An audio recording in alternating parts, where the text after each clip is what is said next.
It is my pleasure today to welcome organist Gail Archer to Classical Conversations. She's traveled the world performing very diverse repertoire, and right now we are looking ahead to what promises to be an eventful concert season for her this fall of 2024. Fortunately for us, Gail, we were able to catch you on the early end of the season, so I can't wait to hear what we've got in store, and I do want to thank you for penciling us in for a conversation. Well, thank you very much for having me. You've been involved in music in multifarious capacities, from performing to directing and advising. Could you just give us a snapshot of what your current day-to-day schedule looks like? Oh, certainly. I'm the chair of music at Barnard College, Columbia University, and in that capacity, I run the vocal program for the whole university. So I direct the two choirs, the Barnard Columbia Chorus, about 75 members, and the chamber singers, about 20 members. And then I teach a music history class. First semester, we will study Gregorian chant to Bach, and then we start with Haydn, Mozart, Beethoven in the second semester and come through to living composers in the spring. And then I'll have about 40 academic advisees. About half of those will be music majors, and the others will be first and second year students who have interest in music and may become music majors during their career here at Barnard. And then I'm on a variety of committees. We all are. And, and then for the organ piece, I go up to Vassar College, about an hour north of New York City, and I have 13 organ students there this semester. I've been organist at Vassar for 17 years, and we always have 12 to 15 organ students involved in the program. So choir and organ is my life, and I found a way to combine my personal interest in this field with creative work outside the two colleges, playing about 50 colleges a year, nationally and internationally. And what a beautiful life you have made with choir and organ. Where did that all begin for you, your love for music? Oh, long ago, from my earliest years, I started singing in the church choir in New Jersey when I was 8 years old, and started playing piano about the same time. But my family were churchgoers and active in a local parish, and my father sang in the adult choir. So it was quite normal to be in the choir program at the church. And I saw organs from my earliest years and found the whole thing fascinating. So as soon as my legs were long enough at 13, I went over to the organ, and here I am. So the importance of children's choirs in churches cannot be underlined strongly enough, because that was the beginning of it all for me, seeing the organ, hearing the organ. So many organists will tell that story. They started out as childhood choristers and then got interested in the organ. So it was a wonderful experience for me, and it set me on my life path. Incredibly enough. It started very, very early.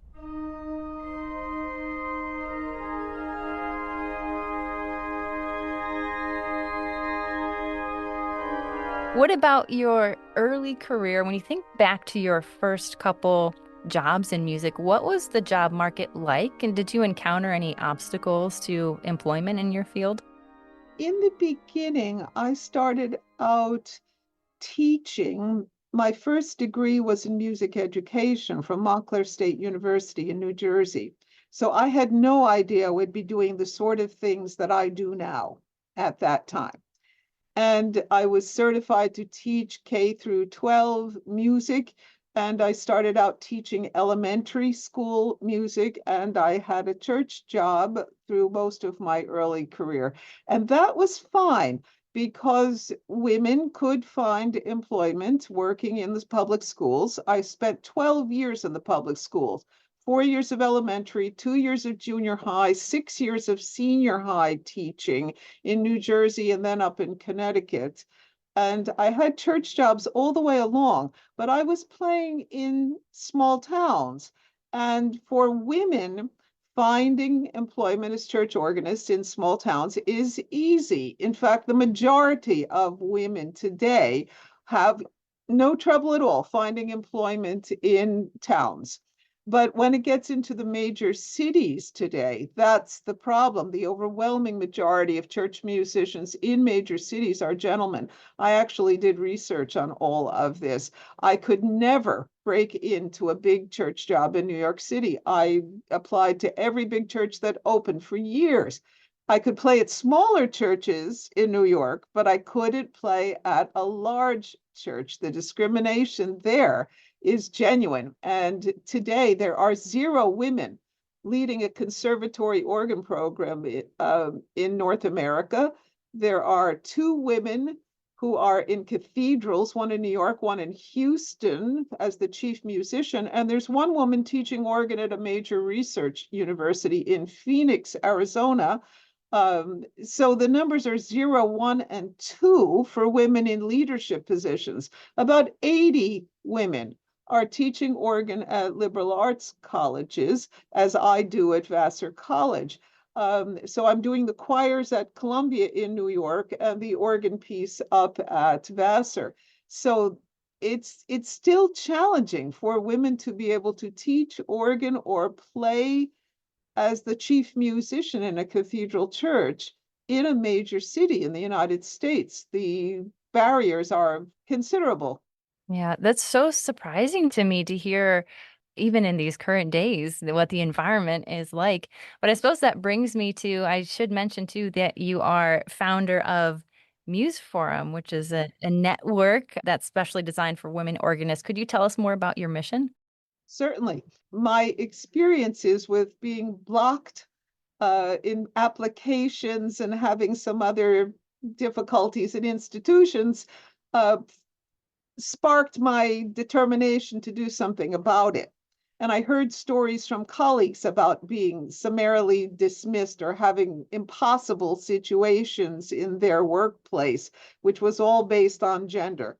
So then I researched all the women in North America, women organists. It took me 2 years to do it.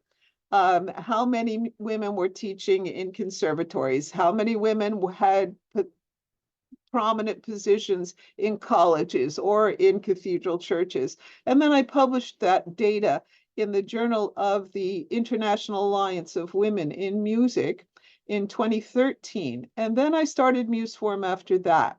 So the data is there, and I actually need to work this fall to update some of the data of the database of women organists internationally. We have conferences about every other year. We have a profile every single month. We put up a magazine twice a year. I will in November and then April. Our various members will write articles about the work they're doing. This month's profile is my colleague Pamela Decker from the University of Tucson in Arizona. She's a composer, a wonderful teacher of theory and composition at the University of Tucson. So we focus on the positive work and the contributions of women organists, and we support one another. It's made a big difference because we are far distant from one another and don't see each other during the course of the year. So having a network to post information, I posted something just this morning from my colleague Elena Sartori in Ravenna, Italy. The archdiocese there is suddenly cutting the organ series after some 60 years in the Basilica of San Vitale in Ravenna. And the reasons they're cutting it are really not convincing. And so Ellen is trying to get a email flood going from the other women in the world to express concern that the diocese is taking this step after some 60 years. Why? They have a big audience there. I've played there twice, and it's not logical to stop the musical cultural piece for whatever political reasons. So I'm able to use the network to inform all of the women and help us to support particular women who will face difficulties in their professional work. And that's a good example. And all of this happening, of course, amidst a very busy performance schedule of your own. And maybe we can turn to your fall season next. I know Toledo's been on your itinerary in the past, which was exciting for us to have you in the vicinity. But where does your season take you this fall? This past weekend, I just went up to Saratoga Springs and played on the wonderful organ in the Round Lake Auditorium Pavilion. This used to be a Methodist campground long ago, and what is left of it is the great pavilion and the wonderful organ. So I played there on Sunday afternoon. It was fun to be upstate in the beautiful weather. This coming weekend, I'll be at the University of Dubuque in Iowa. And the following week, I'll be at Lewis and Clark College in Portland, Oregon. Then in October, I will be joining with the Yasna Voices, a Bulgarian women's choir here in New York that I know very well. I've had them here at Barnard several times. I was just in Bulgaria in May on grants from the Harriman Institute, Columbia University, and Vassar College to record a program of Bulgarian organ music, contemporary music, recently published. And I did that at the uh, concert hall in Dobrich, Bulgaria in May. So we will be singing and playing, going back and forth between Bulgarian vocal music and Bulgarian organ music at St. Francis Xavier Church here in New York. And then on the 13th, I'll be up in Buffalo, New York. They're celebrating the 125th anniversary of the Chopin Choral Society. There's a big Polish community up in Buffalo. And there I'll be playing some of my Polish selections from my Polish CD that I just recorded several years ago. So again, we'll be going back and forth between the choir and myself, and that program will be sponsored by the Buffalo chapter of the American Guild of Organists. I'll play down at Trinity Wall Street on their noontime concert series at 1. I think it's Pipes at 1 in the middle of October. And the end of October, I'll be up in Fairfield, Connecticut for the local AGO playing an all women's program there. They specifically asked for American and European women composers, and I will be doing that. And then in November, I'm trying to think all the things. It starts to, I can't remember all of it. In November, I'm going to be in San Francisco, I think the second week, and the first week up in La Crosse, Wisconsin, at the Cathedral of St. Joseph the Workman, and then a concert that's not even on my website yet, which just worked out, to go up to Regina, Canada, with the Royal College of Canadian Organists to play my Ukrainian program for Ukrainian relief. There is a large Ukrainian community in Regina. I did that in London, Ontario. I did it in Winnipeg, and I'll be doing it in Toronto in the spring. And I've done it across the United States too, raising money for Ukrainian relief because of the terrible war in that country in the last 2 years. I have played many times in Ukraine before the war and recorded a CD there. So I am deeply invested in helping my friends and colleagues in Ukraine in this most difficult situation. And then the holidays, there's lessons and carols up at Vassar and our annual holiday choral concert here in New York. My choirs are singing the Poulenc Gloria and Dixie Dominus of Handel, and my chamber choirs are also doing some Poulenc and a Bach cantata. So the fall will be done in 2 minutes because it's so full of activities. I was gonna say, yeah, I think you mentioned just 11 or 12 concerts just for this fall. How often do you perform throughout the year? About 50.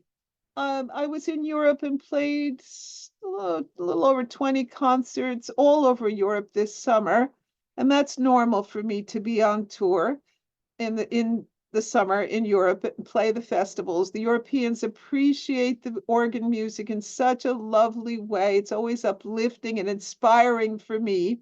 And then during the winter, I'll play another 25 concerts, sort of, 12 or 13 in the fall and in the spring, mostly in the United States during the winter. But, I'm going to Canada in the fall and spring, and I have some concerts in Italy in April next spring. So I do travel internationally some in the winter, but mostly I'm in Europe in the summertime when the university is not in session.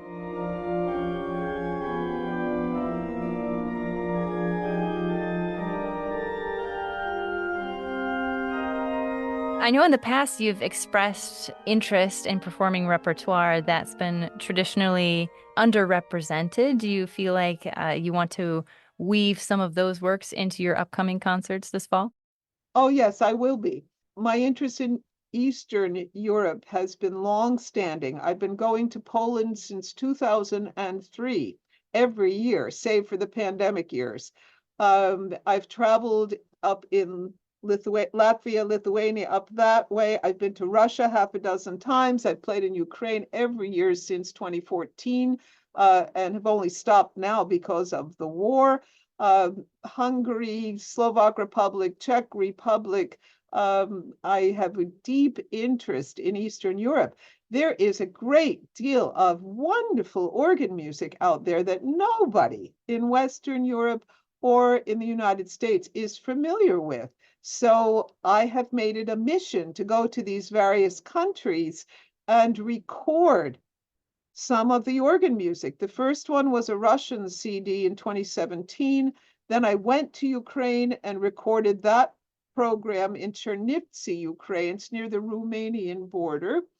Then I did the Polish CD during the pandemic here in the United States in Chicago at the big Polish parish, St. John Cancius, right in the middle of the town.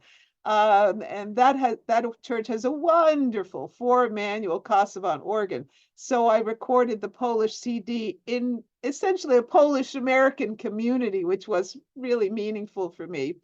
And then the most recent one is the Bulgarian CD, which I just recorded in May. And over the summer, I picked the tracks that I felt best represented those scores. And it was so thrilling to play the program live on the Spring Organ Series in Dobrich for a Bulgarian audience. I mean, they were clapping along with some of the pieces that had familiar Bulgarian melodies. They knew the music. So that really meant a great deal to me. It was very uplifting. I had never traveled in Bulgaria. And then I'm interested in women composers always. So virtually all my programs have women's music in it because it's more difficult for women to get recognition, the same as women organists struggling. Women composers struggle too to get their music performed. So I will always include some scores by American and European women. Your excitement and passion for all of this music and these performances, it's contagious. Is there anything else that you would like to share about your performance season or any current projects? I think passing the music on to the young people. I am so fortunate to teach at both Barnard at Columbia University and at Vassar. The students in both institutions come from all over the world. And so I feel privileged to be able to pass on my passion and love and the joy of classical choral and organ music to this young, very intelligent audience. My choristers, my organ students, I'm able to pass it on in the hope that they also will take up the mantle and they will pass the wonderful music on to their students and their choruses and their future organ students. Many of my organ students from Vassar have gone on to get the master's and the doctorate in organ and are out playing in churches, teaching.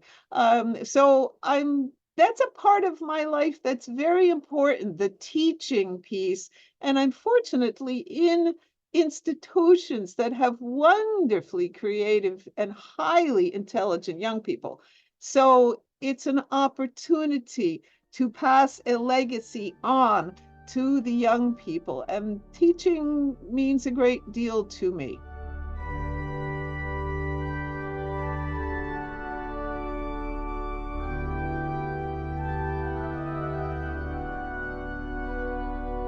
Well, Gail Archer, thank you so much for sharing a little bit about you and giving us an overview of your fall 2024 concert season. Best of luck to you. Well, thank you for having me. This has been a great pleasure.